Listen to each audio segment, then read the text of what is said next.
அங்க ஒரு காரியம் சொல்லப்பட்டிருக்கு. இந்த ராகாப் யாரு அப்படின்னு பார்த்தீங்கன்னா, ராகாப் அந்த மகளை குறித்து எழுதியிருக்குது. ராகாப் என்னும் பெயர் கொண்ட வேசி. அவள் யாரா? பயமா இருக்குதா சொல்றதுக்கு? prostitute ஓர் ஒரு விபச்சார ஸ்திரீ. இந்த இந்த லேடியை பத்தி எழுதுது. அவள் நீதிமான் ஆக்கப்பட்டாள். இப்ப அதை கண்டிப்பா கவனிக்கணும். ஆபிரகாம் பத்தி பேசும்போது ரொம்ப ஆச்சரியமா இருக்குது.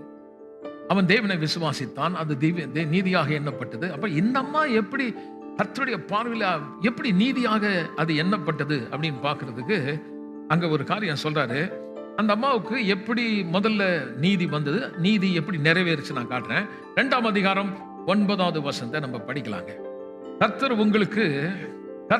உங்களுக்கு தேசத்தை ஒப்பு கொடுத்தார் என்றும், நானே படிச்சிடறேன் ஏன்னா டைம் இல்லை. தேசத்தை ஒப்பு கொடுத்தார் என்றும், உங்களை பற்றி எங்களுக்கு திகில் பிடித்திருக்கிறது என்றும், உங்களை குறித்து தேசத்து குடிகள் எல்லாம் சோர்ந்து போனார்கள் என்றும் அறிவேன்.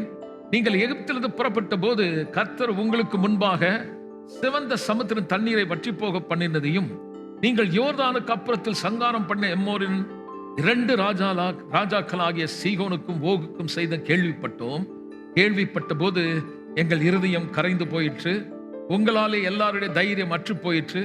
உங்கள் தேவனாகிய கர்த்தரே உயர வானத்திலும் கீழே பூமியிலும். What an amazing statement. அவர் சொல்றா, உங்களை குறித்து நான் கேள்விப்பட்டேன். எல்லாம் சொல்லுங்க. இந்த கேள்விப்பட்ட உடனே அவளுக்கு ஒரு விசுவாசம் வரும். என்ன கேள்விப்பட்டான்னா, கர்த்தர் அவர்களை நடத்தின விதம், செங்கடலை பிளந்து அவர்களை நடத்தின விதம், பாலைவனத்திலே தேவன் அவர்களை போஷித்த விதம், பெரிய பெரிய ராஜாக்களை இந்த சாதாரண அடிமைகள் ஜெயித்த விதம், இதெல்லாம் கேள்விப்பட்ட உடனே மற்றவங்களுக்கு பயம் வந்துடுச்சு, மற்றவங்களுக்கு தைரியம் போயிடுச்சு.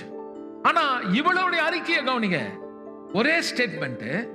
ஒரு சிலர் பயந்தார்கள், ஆனால் இவள் சூஸ் பண்ணான். நான் பயப்படுறதா இல்ல விசுவாசிக்க.